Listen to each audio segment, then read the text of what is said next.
Hello and welcome along to Aston Villa from the stands. Good morning, good afternoon, good evening to whenever you're watching this video.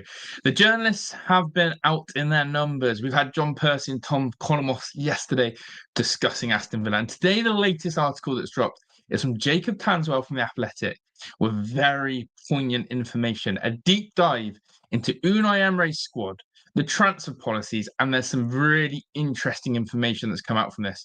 Now, not everyone will be able to have full access to The Athletic. You have to pay for a subscription, but I'm going to help you out by actually showing you the full article. Some of the key headlines you're going to get from this: Villa's problem with an over-aging squad, Unai Emery's demands and ambitions, and finally, he is the overriding factor. So we can't go blaming Monchi, guys, because this article is actually telling us that Unai has the final call. So everyone who's been calling for Monchi's head, and me included, I've now done a little bit of a U-turn and gone, hold on a second. If Unai's having the final say, and if it's on Unai's head, then Unai must be held accountable for all signings, not Monchi. And that is something that I want to get clear. So make sure you look in so you know that I'm not just chatting shit, that you know I'm not just spreading lies. Read this article with me. But before we do go any further, make sure to drop a like, subscribe to the channel, and get in the comment section. I'm looking forward to doing this video, and I hope you guys are as well. So let's get the article up from the top. And the headline is very obvious to how this article is going to go. It says the following: Aston Villa, the Premier League's oldest squad, and a need for Emery to change his approach. Pretty cutthroat there, and a need for Emery to change his approach. Now, that's just not tactically, but actually, this is referring to how he does his transfer business, because it's not sustainable what he's doing right now. We saw that with the loan signings of Rashford and Asensio and how they've fallen through. And you're going to see some more evidence here as well. So, Tanswell and Mark Carey as well did this article. Unai Emery is approaching 3 years as the Aston Villa manager. Given the relative length of a coach's tenure, this anniversary can be seen as a marketing longevity. It's a long enough period in which to oversee fundamental change. Facts on that, by the way.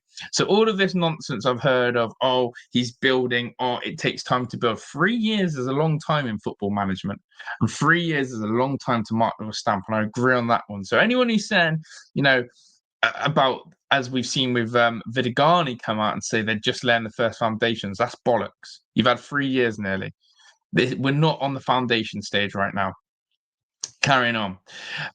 Football is a transient business, both in personnel and in how it is played. On-pitch themes, systems and approaches come and go, evolve and renew. Club operations evolve too, with teams always wanting to be the most innovative or forward thinking. That's true. In pre-season, the Athletic outlined Villa's need to evolve tactically. This has proven pertinent since Villa have been stifled in the transfer market. Whereas competitors have strengthened their squad, Villa have been left standing still. Villa have to adapt to survive. Adding layers onto their tactical approach and becoming less predictable to plan against may offset the squad's imbalance. Well, right now, we're not seeing any change in that. In fact, Villa are very predictable. Predictable in the starting 11, predictable in how Unai Emery is going to play. And really, he hasn't been risky in his starting 11. He hasn't gone for that unpredictable nature of playing maybe 2 or 3 false tens, or playing 2 wingers, or playing 2 strikers. It's been very predictable. And so, yeah, that's a big point to allude to there. Emery has raised the club to new heights, and expectations have grown immeasurably. He demands self-improvement. He does not accept Villa reaching the glass ceiling and simply being unable to get higher. Exactly why I come on here every day and I look at that same standard. And I come here and I raise that glass ceiling and say, we're not just going to stop for this. We want to win trophies and qualify for Europe. And whether I do it in the right way or wrong way in some people's eyes, I'm still matching my manager's ambitions. And so that's one thing that I will give Unai Emery credit for, is that I believe he's just as ambitious and just as serious and just as high standards as anyone in the world of football.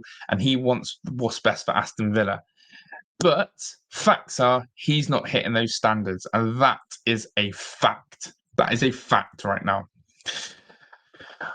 More acutely, Emery will know more than anyone how concerning Villa's start to the season has been, failing to win any of their 5 matches in all competitions. That might be a reminder for some fans out there who are neglecting that point that we haven't won a game of football yet this season, because some of the comments I see are crazy. The onus will fall on him, given his significant autonomy and Villa's manager-led recruitment process to solve the problems. Should Emery retain faith that Villa can win trophies under his leadership, he will have to begin making plans for the long term. Okay, so here we go. This is the crunch talk now. Villa's manager-led recruitment process. Emery leads the recruitment. Emery spearheads our transfer windows. Let's get that into place. And for long term, well, that doesn't look very with our Aston Villa signings. Our long-term approach does not look obvious with the signings that we're making, and I'm going to explain now. And that is where Unai is getting caught up into this cobweb of having one of the oldest 11s and not bringing fresh or young blood in. Invariably, this includes a turnover in the squad, ushering out long-standing players and reinvigorating his environment. Change is necessary in football and can often be brutal, but the best, most enduring managers have always known when their club requires a fresh start and stimulus. Basically, I see that as people like John McGinn, yeah, it's time to go. People like Matty Cash, it's time to go. And you could even say Ollie Watkins, we need a fresh approach as a number 9. It's time to go. That is where that article is spot on. And Unai hasn't done that. He's got rid of players like Ramsey, like Bailey, like Dougie Luiz, like Diaby, who don't fit that bill, who don't fit that description of what it's saying here, which is that actually reinvigorating his environment. Change is necessary, and long-standing players can bring you experience in some aspects, but they can also hold you back. We need to wake up to that. This is a consequence of success bringing longevity, and football being, in Emery's words, so demanding that there is little other choice but to evolve. And this is where Villa's season has gone wrong, because we're not evolving. And that is why I have been very vocal this summer in my regards to our transfer window. We're not evolving like other teams. We're not evolving how we should do. And that is frustrating. On to this. Football is a young man's game. Sadly true. Increasingly so in the modern era, the rise in physicality, dynamism, and intensity suits more useful, better pressing squads. The latest trends suggest these attributes are being relied upon even more greatly. The controlled possession game that coaches like Emery and Pep Guardiola have succeeded with is being exchanged for a more transitional, direct game. Now we're talking. Unai Emery and Pep Guardiola are struggling because their way of playing is dying out. The fast-forward approach of Arne Slot, from Maresca, from Eddie Howe, not always going to carry that success, but that transitional, fast approach game is so much better than trying to dominate the ball, as Unai likes to be obsessed with, and get you absolutely nowhere. Next. At an average age of 28 and a half, that's crazy. Villa have the joint oldest squad in the Premier League along with Newcastle, an interesting comparison. Okay, and you can see there, average age weighted by minutes played in the Premier League, 28 and a half. And interestingly, teams like West Ham, who have struggled and are struggling, 27 and a half there. People say age is just a number, age is one of these things. You go to the young, exuberant Chelsea team, 24. You go to Brentford and Tottenham as well, who are looking really good. Massive difference in the average age. Okay. Evidently, Villa will have to reduce the average age in the upcoming windows. This may call for painful and emotionless decisions. To undergo this amount of change will be at odds with how Emery has operated since arriving at the Midlands. There's always been the clear aim of winning right now. Basically, Unai Emery is now stuck in this position of, is he planning for the now or is he planning for the future? And what this article is suggesting is Emery needs to now stop planning for the now and start thinking about longevity. And I, for one, will actually stand here and say, I'm actually sometimes all about the now, that we need to win a trophy now and that we need to be competing for Europe now. But if you can guarantee me that if you go through this transitional phase of bringing younger players in, bleeding them in, and the longer term success is that we win trophies back to back and that we're qualifying for Champions League back to back, then I'd rather take that. And that is something that I'm keen to point out as well. So we go on to say this. Frankly, the starting 11 has seen very few alterations under Emery. 9 of the 11 that started last week's goal destroyer at Everton predate his arrival in October 2022. That's what we said. Only Morgan Rogers and Yuri Tillemans basically was from Unai Emery. The deal to sign the other player, Yuri Tillemans, as free agent, was already far down the line before Monchi even joined. So actually, to predate that, Monchi didn't even have a part in Yuri Tillemans. Remarkably, the back four against Everton started the Steven Gerrard managed 2-2 of Manchester United Villa part in January 2022. Sickening. That's awful. That's really poor. Emery and his staff will have to transition the squad and do something they have not so far, planning for the years rather than upcoming months. An aging squad does not suit anyone, and recruiting for the longer term can future-proof Emery's grander plans. Now, it's talking about peak age of players and where they are. Look how many Villa players fall out of the peak age. Luca Dean, who we just given a new contract to, miles out of it. Matty Cash, miles out of it. Yet Matson, who can't get a game, is there. Go down to here. Why is Victor Lindelof being classed as a centre mid? And is Pau Torres? Was scary. That's completely wrong, but there we go. Kamara in peak age, hence new contract. Onana, who's always injured, way past it. But have a look at this. McGinn, Buendia, and again, Malen in that peak age. We are losing out. We are losing out massively on players being in their peak age when they're hitting for us. And that data shows you a lot. As the Athletic reported in early June, Villa's football department is admired in comparable circles due to its clear hierarchy. Everyone is aware that all staff on the footballing side work for Emery. They operate effectively internally, even if it has not been highlighted in player recruitment. Players are identified by scouting and the recruitment team. These players often have younger profiles, but finding those whom Emery has faith in has been complex. In the summer, Villa identified more than 60 players, yet each needed to prove themselves to the manager. His expectations are rightly high, with a sole demand being to win. Consequently, investing in young players with potential, perhaps at a considerable expense and unlikely to be the finished product, is difficult. This is especially true of Villa, already so tight on various PSR. In the final weeks of the window, Emery's request was simple: to bring in players for the here and now. He is the overarching decision maker, with other senior figures such as Monchi having to facilitate his wishes. Now we have the truth. We have the truth. Everything is on Unai's shoulders. Everything is on Unai's head. Essentially, Villa's scouts, Villa's recruitment are giving Emery loads of young up-and-coming players, scouting the leagues, and he's turning around going, no, they're not proven ringers right now. They're not winners. I want people who are ready now. So the scouting team are probably looking at each other going, what are we doing here? We're showing him all these up-and-coming talents, and he's turning them away.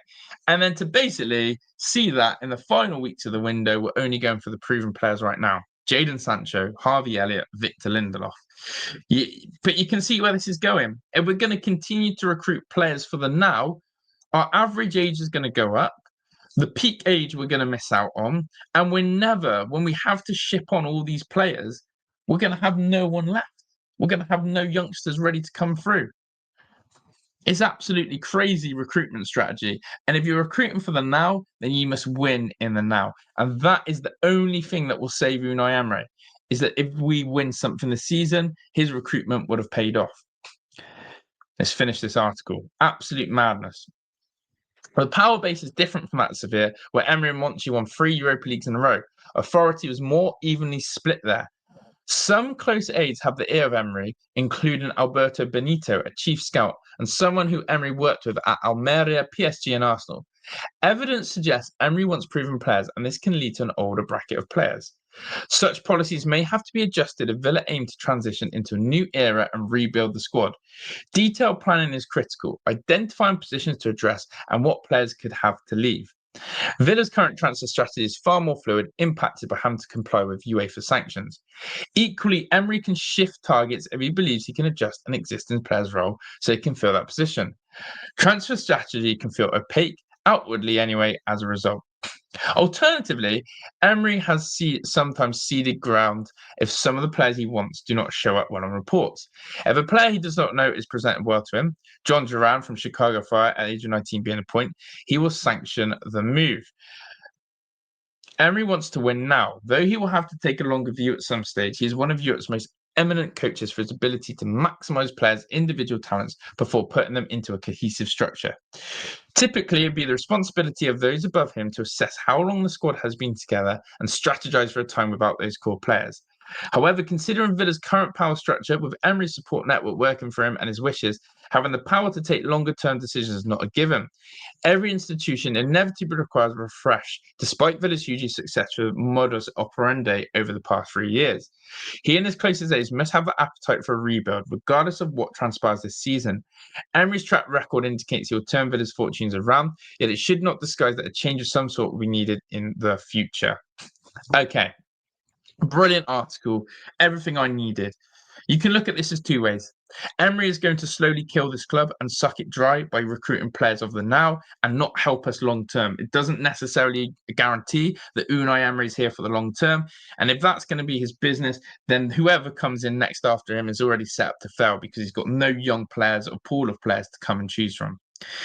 Number two, Emery is operating as a dictator, whatever you want to say. His word is the final word. And when you start losing faith in the dictator, and when his say starts to be frowned upon, that's when you see the cracks here. What we're seeing, I think. It's always been Unai Emery's way. Players, staff, raising eyebrows now going, I don't know if this way's working. Really interesting. Can Unai Emery turn this around? Will he change his approach in January? Will he listen to his close aides? Will he listen to the fan base? Or will he be that stubborn way? And I think that is really key. Will he be that stubborn way? He has got to change something and change to longer term thinking rather than short, because he could kill Aston Villa Football Club. People, I hope you've enjoyed this type of video. Make sure you get in the comments. It's a different one. It's a long one. I've enjoyed it. I'm out of here. Ta-da.